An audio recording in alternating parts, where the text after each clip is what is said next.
بسم الله الرحمن الرحيم نحمده ونصلي على رسوله الكريم أما بعد السلام عليكم ورحمة جماعت. Биринчиден бүткүл ааламды жок жерден жараткан, ошол заттын буйругу менен таң атып да күн баткан чыныгы жаратуучу Аллах Таалага чексиз мактоолор болсун. Жана пайгамбарыбызга жүрөгүбүздүн эң эле төрүнөн чыккан салаваттар жана саламдар болсун. Мактоо жана салаваттан кийин Аллах Таала сиз биздин ушул убакка чейин кылган кыраатыбызды, окуган намазыбызды, туткан орозобузду, берген садакабызды, деги эле ары бери кылган жакшы иштерибизди толугу менен кабыл кылган болсун. Ошонун негизинде пендечилик кылып, инсандык кылып, билип билбей кылган күнөөлөрүбүздүн бардыгын Аллах Таала түп тамыр менен кечирген болсун. Чындыгында Аллах Таала мээримдүүлөрдүн мээримдүүсү, Аллах Таала ырайымдуулардын ырайымдуусу, Аллах Таала кечиримдүүлөрдүн кечиримдүүсү.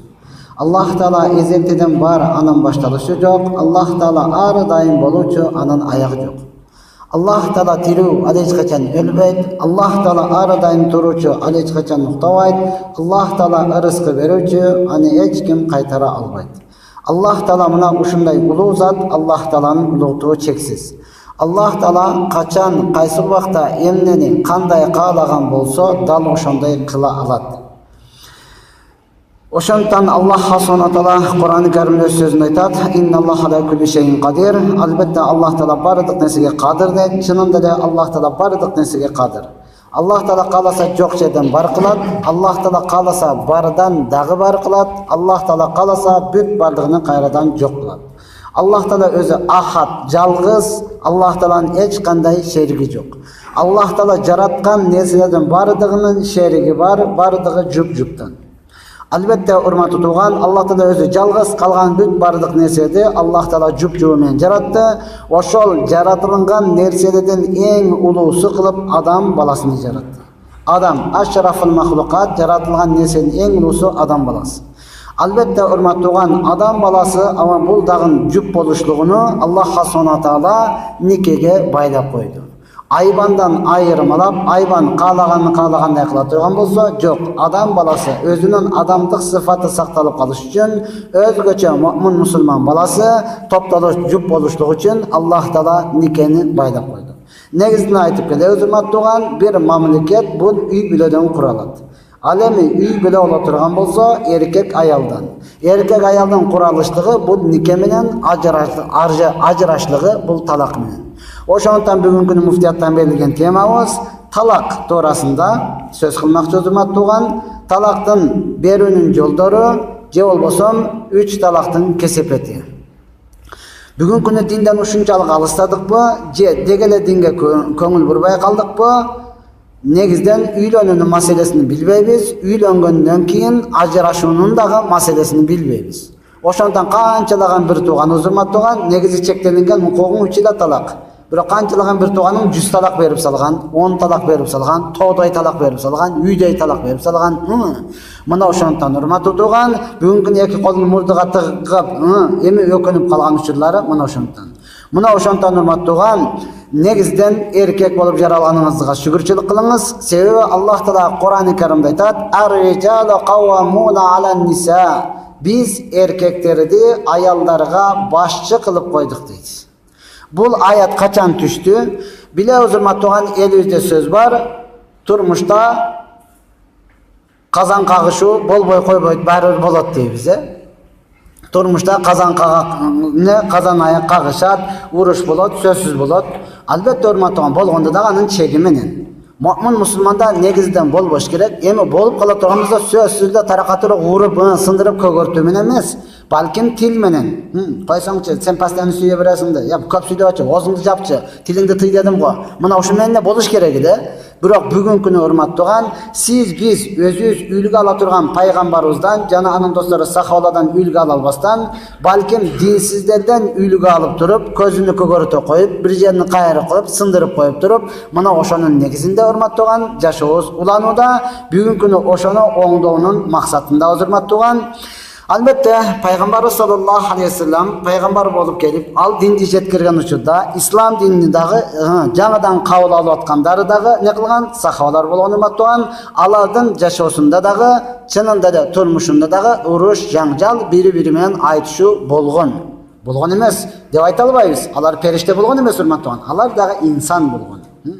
Ошондуктан дин албетте жаңга келе баштаганда, алар динсиз болгондон мурдагы урушуу ошондой кала берген. Бул адам баласы темир эмес, бул жыгач эмес, бул таш эмес, бул инсан. Бизде кыргызда жакшы сөз бар, баканы дагы деп элесең, убакыт деген доош чыгат депчи. Бири-бирине зулум кыла бере турсаң, сөзсүз не деген доош чыгат. Бул болуп келген. Ошолордун бирөөсү Саад ибн Рабиъ ансарилик өзүнүн аялы менен келише албай калгандыктан латама имратаху, ал өзүнүн аялыны чаап жиберет. Бетке чабат. Ал аялы Мухаммад ибн Саламанын кызы эди. Ал күйөөсүнүн мындай чапканына чыдай албастан барып атасыга айтат: "Менин күйөөм, күйөө балаңыз Саад ибн Рабиъ урду." Ал муну некман аялын уккандан кийин пайгамбарыбызга келет. Биз билебиз, шариатта кисас деген бар. İnsanın darajасы ушунчалык бийик, эгер ура турган болсоң, шариатта уруш керек. Сындыра турган болсоң, сындырыш керек. Кисас деген, өч алуу деген нерсе бар. Мына ошондой болгондон кийин, мунун күйөөсү уруптур. Эми бул аялы дагы урсун, өчүнү алып алсын деген учурда пайгамбарыбыз дагы биринчи жашоо эм болуп атат. Пайгамбарчылык мезгилинде эмне биринчи иш болот. Бирок аят түшкөн кисас, урганды уруш керек деген. Мақул деген учурда Аллах Субхана таала Жабраил периштени жөнөтүп, ушул аят түшөт: "Ар-rijal qawwamuna 'alan nisa". Биз эркектерди аялдарга башчы кылып койдук. Бул өч ала албайт. Күйөөсү эле урган болсо, аялдагы эмне кыла албайт? Ура албайт деген аят түшкөн учурда пайгамбар саллаллаху алейхи вассалам айтат: "Арадна амран ва арадаллаху амран". Biz bir işti kalap, makul kısas alıp vereyim dedik ile, yok, Allah Teala andan dağı jakşı işti kaladı. Demek bu kısas alalmayken, erkekleri de Allah Teala ayaldarga başçı kılıp koyuptur, anı tarbiyalaş için. Erkeklerden darajası büyük eken, anı jönün urbaydı eken, anı ne kılıç için, turmuşunu saktap kalış için. İkinci bul kılgan jaman işini kaytalavaş için, mına uşunday kıladı kendi. Ошондуктан Аллах Subhanahu Taala Кур'анда айтат: "Ар-rijal qawwamuna 'alan nisa", biz erkekтерди аялдарга башчы кылып койдук, аялдардан артык кылып койдук. Эмнеси менен? Күч кубаты менен. Эмнеси менен? Акыл эсинин толуктугу менен. Эмнеси менен? Өтө терең ойлонуусу менен. Аялдарды кыска ойлонот, азыр гана бүгүн биле ойлойт, эртең менен болуп кетет, аны кызыктырбай турмат туган. Аны кыска эле ойлонот. Мына ушундай жакшы болгон турат да деп ойлойчу. Эркек толугу менен кенен ойлонуп, шашпастан мынат. Мына ошондой эле Аллах Subhanahu Taala эркектерди күчтүүрөөк кылды жумага келүүсү менен. Эркектерди Аллах Subhanahu Taala аялдардан айырмалады пайгамбарлык менен, имамчылык менен, казылык менен, муфтилик менен урмат тутулган. Аялың Куранды толугу менен жатпап бардык фатваны берсин, сен да мешітке барып муфти болуп отура албайт. Аялың ушунчалык кырааты жакшы, тым эле сөз бербей, баян кыла турган ар бир китепти тутсын, мына жерге келип имам боло албайт. Аялдар эч качан пайгамбар боло албайт. Ушул жагыдан Алла Таала даражаны көтөрдү. Ne kıldı? Erkeklerin darajasını kötürdü. Albatta emi urmattığan darajаңды kötürdü, büyük oldu. Oşontan Allah Taala ayaldın nesini mahrını erkekke yüktedi. Tamagaş nafakasını dağı erkekke yüktedi. Oşonday uçurda da kavul alusunu dağı erkekke yüktedi. Kayradan cevap verir, talağını berüsünü dağı erkekke yüktedi urmattığan. Ayaldı alganda dağı erkek alat, kayra cevap bergende dağı erkek cevap verir. Eğer yaşa albay kala turgan bolsa. Oşontan albatta turmuşta kagışuu, ızıçuu, janjal topolong boluşu mümkün urmat tutugan, bирок кандай жол менен болсо дагы ажырашууну көңүлгө албай турган, талак деген сөздү түп тамыры менен жулуп апарып туруп көмүп сала турган нерсе. Talak berүүгө эч качан шашпаңыз, Алла сиздин даражаңызды бийик койду.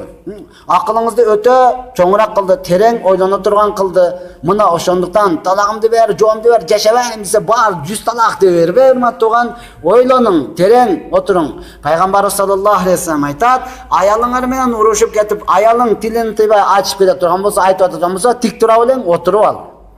Дагы эле бакырып сүйлөп сен колунан сага тийгенден бери эч кандай жакшылык көргөн жокмун деп атабы, отурат белең жатып ал дейт да.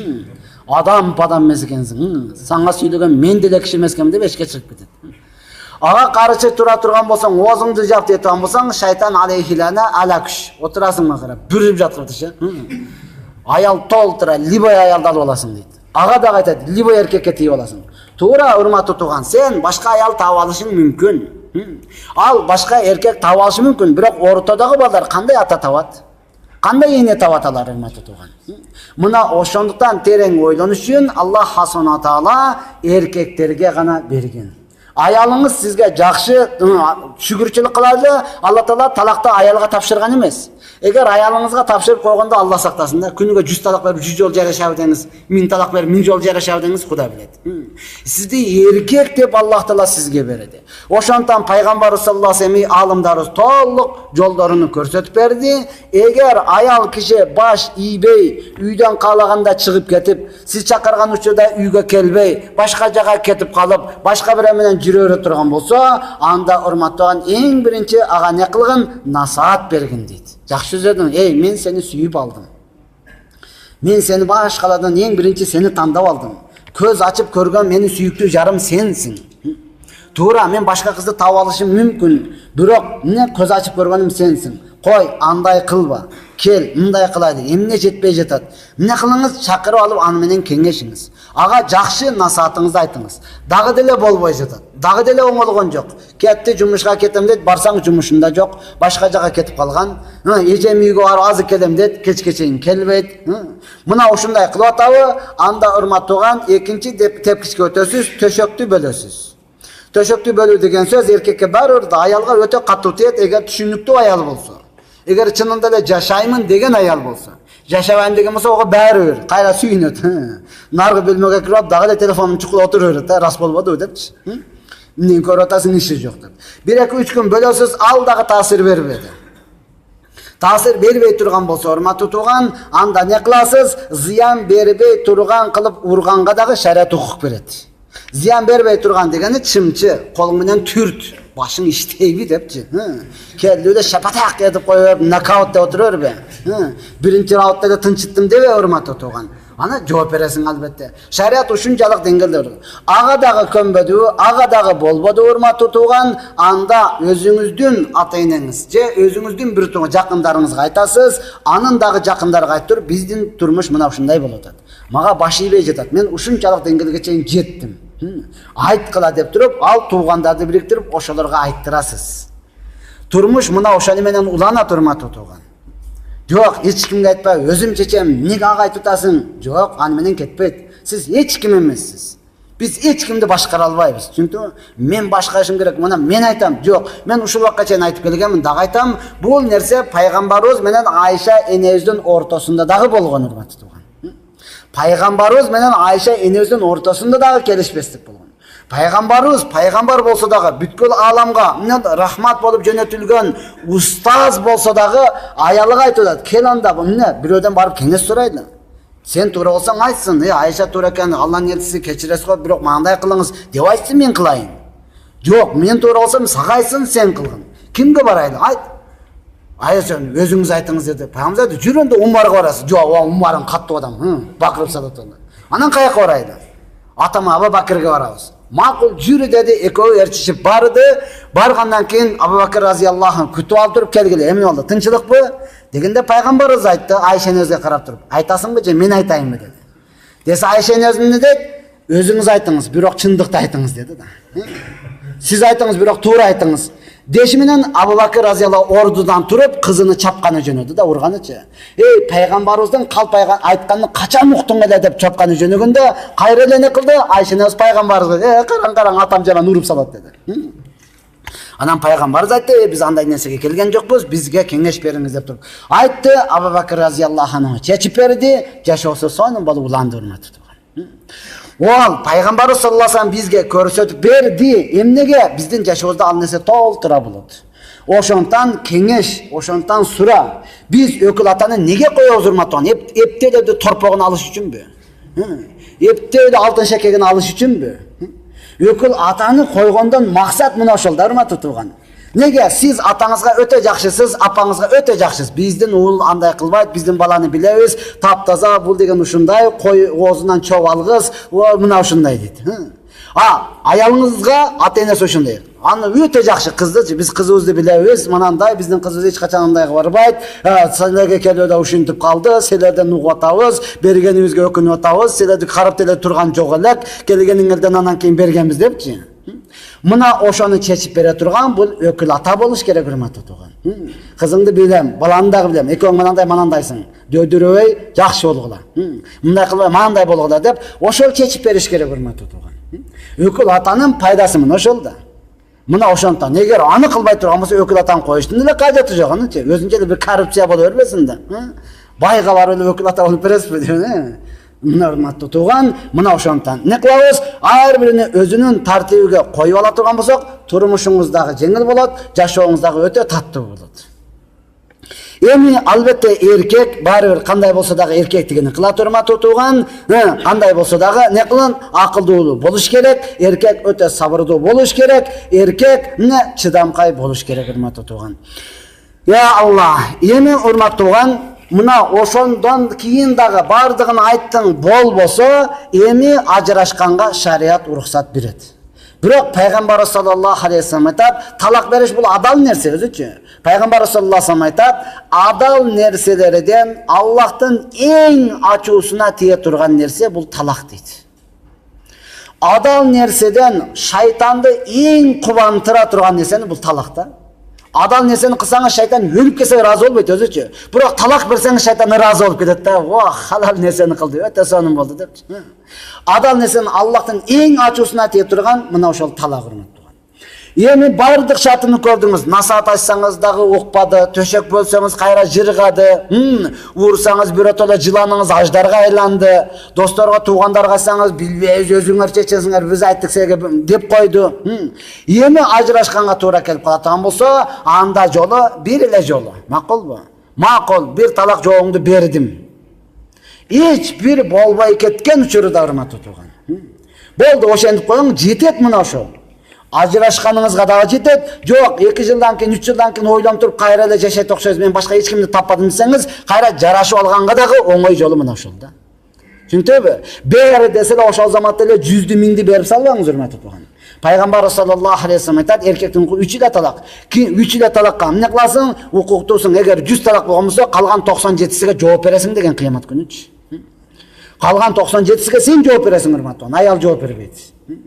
Албетте пайгамбар саллаллаху алейхи вассалам айткан, эч кандай себеби жок эле аял заты күйөөсүнөн талакты сурай турган болсо, дозоктон жайына даярдай берсин деген.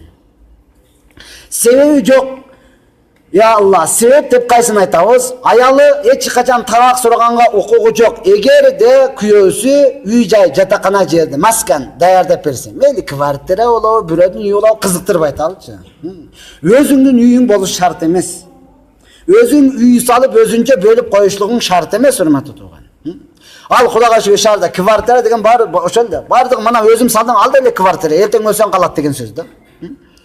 Түбөлүктүү үйүмдү дагы көчөрүп кетем, мына документим мындай кабыргадагы үйдү кошо тыгабыз деген жери эч жерде жок. Ошондон жата турган жери барбы? Болду. Биринчи, экинчиси кийим кечеси барбы? Үстү бүтүнбү?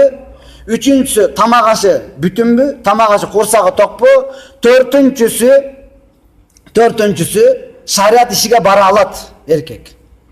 Жок дегенде 1 жылга 1 эле жолу. Я, мунун эркектер эмес, ишемесең кара деди, макулбу? Каратка 1 жыл күттүң, 1 жылда бир тике туруп койду, болду, жетет мына ошол. Анда болду, мен жообумду бери дегенге укугу жок, урматтуу тууган. Качан ушул нерселер болбосо, анан жообун алганга, анан талагын алганга шариат уруксат берет, урматтуу. Жок, макул бардыгы бар экен, бирок эркек залым экен да. Hiç nesi ayağını hiç nesini jaktırbaydı. Tamak kılıp kese tuzu yok eken de tuzun kösü köp koştusun deydi. Köp koşsa piyazın küygüp salsın deydi. Piyazın da mayın sası eken. Kıskası yok jerden bir nese tavırat eko yaşay albaydı. Anda ayal zatı talağını sorağan korkuttu. Demek ekөөz ne kılat ekenbiz, kelişe albaydı ekenbiz. Menin hiç yerim sizge jakpaydı eken. Men uşunday kemçilikten meni joğun berip koyun, başka jakşısını tavın degen geç. Muna ошондой себептер болсо, андан кийин урматтуу тууган. Түшүнүктүүбү? Эң негизгиси ушул талак деген сөздү түп табынан жок кылыңыз, өзүңүз эле жыргайсыз. Эч бир жолу таппай калды, бериш керек болуп калды, бирөөнү эле бериңиз. Арадан вакыт өссүн, сиз дагы ары бери жүрүңүз, көзүңүздөгү туман кетсин, көзүңүз ачылсын, угуп барсаң деле тийбейт, бугуп барсаң деле тилбейт. Ал деле барса коят, албайт. Арадан 2 ай, 3 ай, макул 1 жыл, 2 жыл өткөндөн кийин кайра эле жүзүлөшөт окшойбуз да. Не кылып атасың деп анан макул жарассак болобу? Жарассаңыз боло турмат туган. Кайра жашайсыз. Бирок барып дагы болбой калды. Анда Аллах Кур'анда айтат: "Ат-талaqu marratan."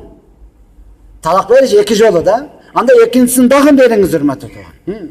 Дагы бир канча жыл өттү. Анан кайра жашасаңыз дагы болот. Үчүнү бердим деп болду, эми жашаганга жол жок. Миллион берсең дагы жол жок. Жолун таап бериң, жок, урматтуу туган.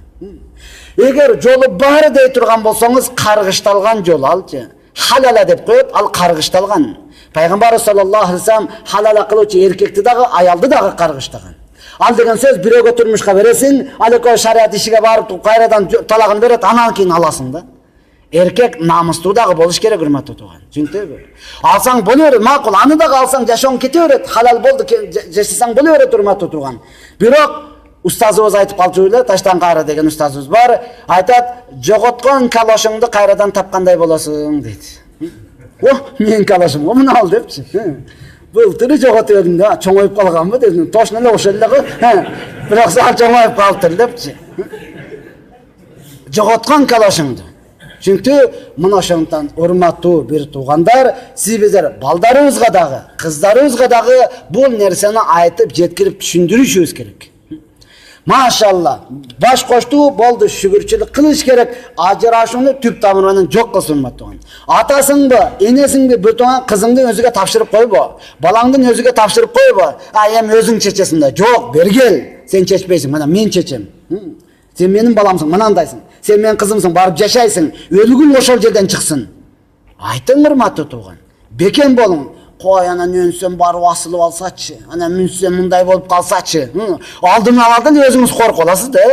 Ошону урматтууган алдын ала өзүңүз тарбиялаңыз. Макул, биздин атабызда жакшы сөз бар, жаман катын кетем деп коркутат. Жаман эркек өлем деп коркутат депчи. Өлем десе эле шарт, жипти таштап кой, асыласың, кайга асыласың? Жарым сааттан кийин барып чечип алам.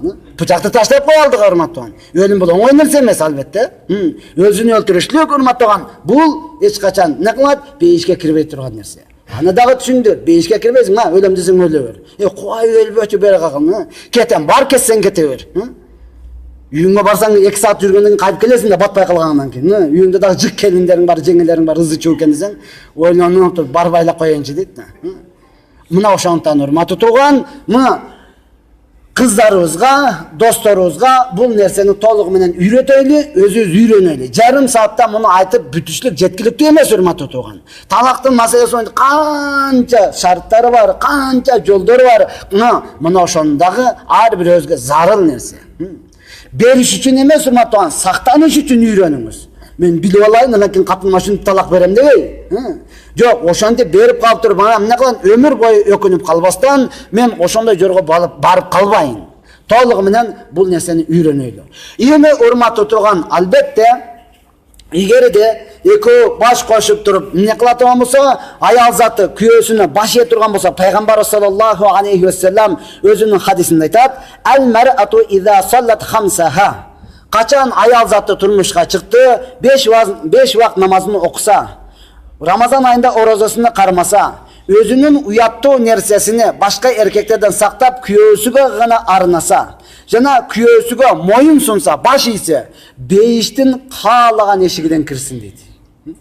Аял заттын бейишке кириси өтө оңой, бирок кайсы нерсе оңой болсо, адам баласы ошону кылбайт экен да.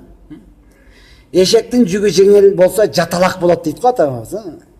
Өле орду жүктөп койсоң, бооруң оорасынан эптеп жеткириштин аракетин кылат экен да. Жеңил жүктөп койсоң, барып чычаңдап, жата калып, суга түшө калып эле ит кыла берет экен да.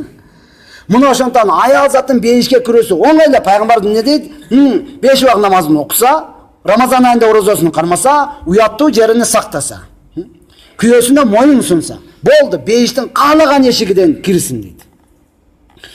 Я Аллах. Пайгамбар саллаллаху алейхи ва саллям башка бир хадисте айтат: "Ал-мар'ату салихата хайрун мин алфи ражулин." Салих аял өзүнүн уяттуу жерини, нар намысыны сактаган, күйөөсүнө башыйган солих аял бул деген альфи ражулун 1000 бузуку эркектен жакшыраак дейт. Акылын кыска болгону менен урматтуу салих боло турган болсо 1000 эркектен жакшыраак болот. Ва айма имратин хадамат заужа сабат айям, кайсыл аял өзүнүн күйөөсүнө 7 күн кызмат кылса, айткан кылып болуптур, кийимин жууп берди, тамагын бышырып берди, үйүн шыпырып берди, каалагына кызмат кыла турган болсо, аглака анха сабата абвабин нар, Алла Таала ал аялга дозоктун 7 эшигини жаап салат дейт. Ва футихат лаху саматин абвабул жанна, ал аял үчүн бейиштин 8 эшиги ачылат. Tadkhulu min ayyiha sha'at bi gayri hisab. 8 eşikten kalagandan esepsiz kirsin deydi ekan. 8 eşik açıp kalagandan kirsin, biroq surak berбестен kirsin deydi. Muna oşun nesiledi, ayalыңызга айтасыз, анын кызмат кылышлыгында урматтууган канчалык сооп бар. Айша энебиз дагы риваят кылган хадисте пайгамбар саллаллаху алейхи ва саллям айтат: "Ма мин имратин тахиду илля кана хайзуха каффаратун лаха." Кайсы аялдардын этек кири келет, эркек буга дагы шүгүрчүлүк кылыңыз, макулбу? Этек кири келет, кайсы аялдын этек кири келет турган болсо, ал өткөн күнөөлөргө каффара болот дейт. Мурдагы кылган күнөөнүн бардыгын жууп салат. وَاِنْ قَالَتْ فِي اَوَلِ الْيَمِ الْحَمْدُ لِلّٰهِ عَلَى كُلِّ حَالٍ. Birincile etek kiri kelgen uçurda ayal zatı barıdık abalda Allah Teala'ga maktolur bolsun dep Allah Teala'dan keçirim suray turgan bolsa, ar bir keçirim suragandığına Allah Teala dozoktan azat kılıp, kıl köprökten ötkörüp, dozoktun azabından aman kılıp saktap koyut. Ya Allah, jana ar bir günüge beyişten Arba'ina şahiden 40 şahittin darajachılık her bir körgön etek kiri üçün günüge 40 şahittin darajası kötörülür dedi. Hasan Basri rahmetullahi aleyhi aytat, her bir ayal negiz etek köröt, etek kiri köröt da. Bu uşul daraja kimge? Kaysıl ayal özünü salih avratını, uyattığı jerini saktap kүйөөsүнө baş ийген ayal bolsa deydi. Ayal zatı bardыгы etek kiri körөt, biroq bul daraja kimge eken? Etek kiri körүү менен биргеликте kүйөөсүнө moyun sunup, kүйөөсүнүн айтканын кылып, kүйөөсүгө кызмат кылган ayal боло турган болсо, бардык күнөөлөрү кечирилет, бейиштин эшиктери ачырылат, кыл көпүрүктөн оңой өтөт, дозоктон аман болуп сакталат. Ар бир көргөн etek кирге күнүгө 40 шахиттин даражасы көтөрүлөт деди урматтуу. Albatta ушул нерседе дагы аялыңызга айтасыз дагы, аялдын дагы кадыры баркын билесиз. Эркек сиздин мойнуңузга тапшырган талак деген сөздү түп тамырынан жулуп туруп алыс кыласыз. Макул, сураса эле берип кое бербең урматтуу тууган. Түшүндүңбү? Сурадан бердим да, башка нерсе сураса бербейсиң го. Эмке ушуну сураса бересиң. Алтын шакар алып бер десе өлүп кетсе бербейсиң. Жөн жүр дейсиң. Bir жака ысык колго апарып келсе өлүп кетсе көнбөйсүң. Эми келип ушуну бер десе бере коесуң бу. Ошондон урматтууган, берсеңиз бергенден кийин шайтан гана сүйүнөт, көзүңүздө туман кеткенден кийин өзүңүз өкүнөсүз, кайра жол жок. Ошондон эч бир болбой калган учурда бирөөсүнү бересиз, кайра жарашасыз, нике менен машалла болот. Экинчи жолу бересиз, анда дагы сабак болбой турган болсо, анда макул. Ал жолун тапсын, сиз жолун таптыңыз. Жашаганга уже мүмкүнчүлүк жок урматтууган, аны кыйнаймын деп ойлобоң, залым болуп эсептелесиз. Жоңду бербейм, мен башка либойну алып алам. Каяка барсаң ошол жака бар. Аял заты күйөөсүнүн жогун ала албаса, башка турмушка чыга албайт. Эми баа ысык жан алдагычы, 1 жыл чыдады, 2 жыл чыдады, болбой кетип бирөө менен ойношуп кылып кетти, анын кылган күнөөсү сизге жазылат. Неге? Ал сиздин мойнуңузда, сиздин жоопкерчилигиңизде. Мына ошондон эч бир болбоду, жашашка мүмкүнчүлүк жокпу, анда ачык айтып туруп жоonu берип коюңуз. Макулбу? Эми урматтууган, нике кыйыш кечеден бери кайра сурат, мындан сурат, нике кыйышлык урматтуу турган, жок, нике кыйлган учурда албетте мусулман менен мусулман болуш керек. Мусулманга мусулман гана нике кыйлат. Чүнтү? Эркек та аял мусулман болуш керек. Ал мусулман болгондон кийин урматтууган, 2 күбө болуш керек, 2 эркек. Экөөнүн баш кошуп атканын көрүп турган 2 эркек болуш керек. 2 эркек таппадың, анда 1 эркек, 2 аял болуш керек. 2 аял 1 эркектин ордуга жүрөт урматтуу тууган. Андан кийин ижап кабыл деп коет урматтууган, аял заты мен өзүмдү тапшырдым, эркек мен өзүмдү кабыл кылдым деш керек, анан нике байланат. Анан нике байланат. Бирок урматтууган, телефондон нике жүрбөйт. Telefondan niке ötpet, talağınız öte öret da. SMS kılıyor da yazıp verip koydunuz, öldün. Çünkü Peygamber sallallahu aleyhi ve sellem aytat, salasun cidduhunna ciddun ve hazluhunna ciddun. 3 nerse var, anın tamaşası dağı çın, çını dağı çın degen. Oşanın birosunu aytat, talak berişlik. Bunun tamaşası çok hurmat tutugan. Talaksın deko, tamaşalap koydum. Men tamaşalar aytkem, ötpet, al çın hurmat tutugan. Men dayla tilimeden aytıp koydum. Men mas bolup alıp aytıppın, anısı kızıktırıp aytı. Çünkü boyuğa jetken bile bolsa boldu. Bizde murundan bayağı jaş 5 kezinde de kuda düşüp koyup ko. Al hem oynap жүрмөн alasın, çoğoyganda alasın sen, yok sen talaksın dese anıkı düşpeyt. Çünkü boyuğa jetti, andan keyin talağa düşöt. Jindiniki nağı düşpeyt. Jindi olup kalan, o hiç nesen bilbeyt da, körünganga ayıga dele talak berip, taşka dele berip. Anıkı düşpeyt. Ha, mas adamdın talağı düşöt hurmatly. Oşontan içimlikten alыс bolуңуз. Men mas bolganım bilbepin. Bilbesең атаңа бербейсиңби талagыңды? Anık mas ekensin go. Ata sen talaksın, yaşayayım debeysiңби? Niye kelip turup ayalыңa beresin hurmatly tugan? Ondan bilbey kalıppın. Boyu da barılı, bul talakты tosa albayt hurmatly tugan. Boyumda barıda talak berdi, düşpeydi eken go. Jok, ol boydağı tosa albayt. O boydağımız çıkıp жүрgöndağı tosa albayt. Ata talagың tos deyilbeyt. Basıp жүрgөн тоса баган içindeki kayaktan tosa turmatı tugan. Oşontan boyda var, başka jagda barбы? Bul nese tosa albayt. Oşontan erkekler dagın oylonabыз. Ayaldarga толугу менен жеткиребиz, айтабыз, түшүндүрөбүz hurmatly tugan. Biz barыбыз билебиz, бирок ошол нерсени кылбайбыз. Ayal zаты kulak менен сөйөт, жумшак сөзүңүздү айтасыз, түшүндүбү? Бирок кээ бирөөлөр айтат, айткан сайын ошондой дагы бар да, түшүндүбү?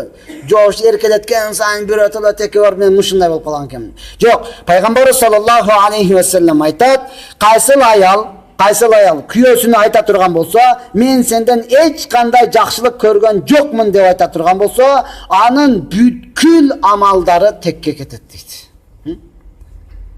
Мейли ал түнү менен намаз окуп, күндүзү менен орозо туткан аял болсо дагы. Köyüsü katıp senin şu akkaçen jakşılık körgön jokmун, bul dagı atamdыкы, tigi akemdiki, bu taykemdiki, bardığını özüm ap geldim degen bolsa, bütünдөй amalları tekke ketet deydi. Meyli al kündüzü menen oroza karmagan, tünü menen uktavastan tahajjud okugan ayal bolsa dagı. Çünkü mına oşontan mutuan kızlarыбызга айтайлы бул нерсени.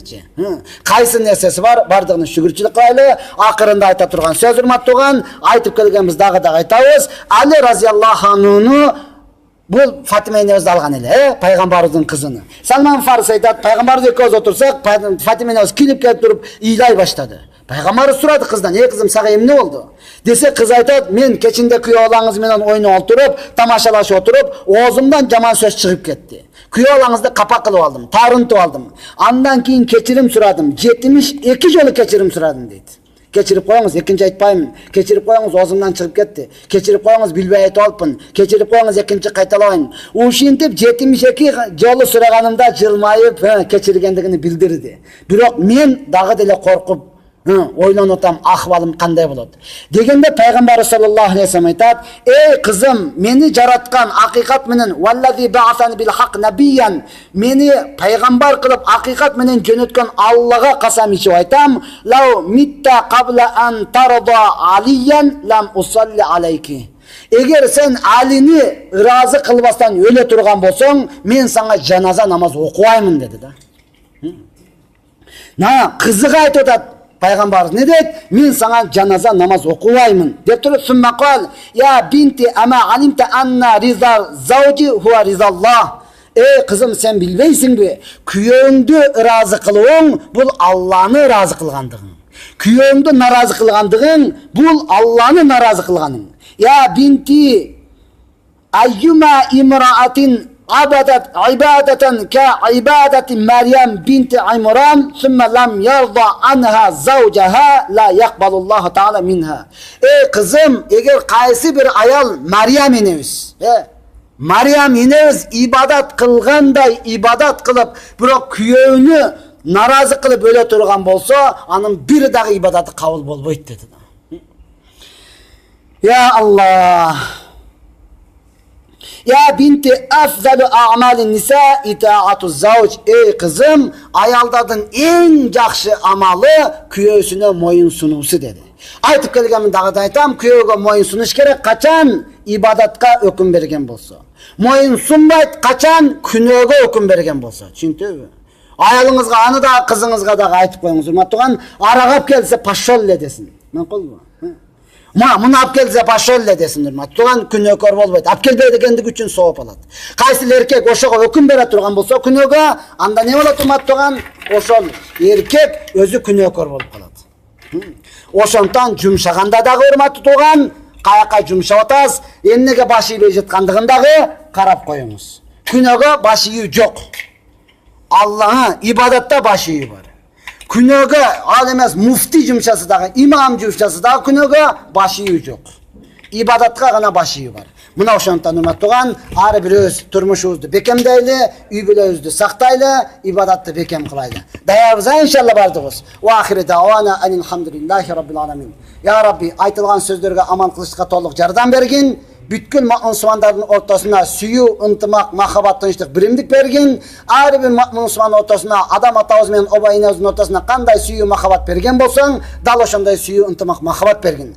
Жана ар бир мусулман ортосуна, пайгамбарыбыз менен Хадича энебиздин ортосуна кандай сүйүү, ынтымак, махабат берген болсоң, дал ошондой сүйүү, ынтымак, махабат бергин. Жана ар бир мусулман ортосуна акыл эстүү, өңү түстүү, дин менен кыла турган, өзүңдүн ыраазычылыгыңа жете турган, ата энесин урматтап сыйлаган, Куранды толугу менен жаттаган alim, qari, salih, oğul, kızlar da bergin ya Allah'ım bir rahmet kıya. Esselamu aleyküm.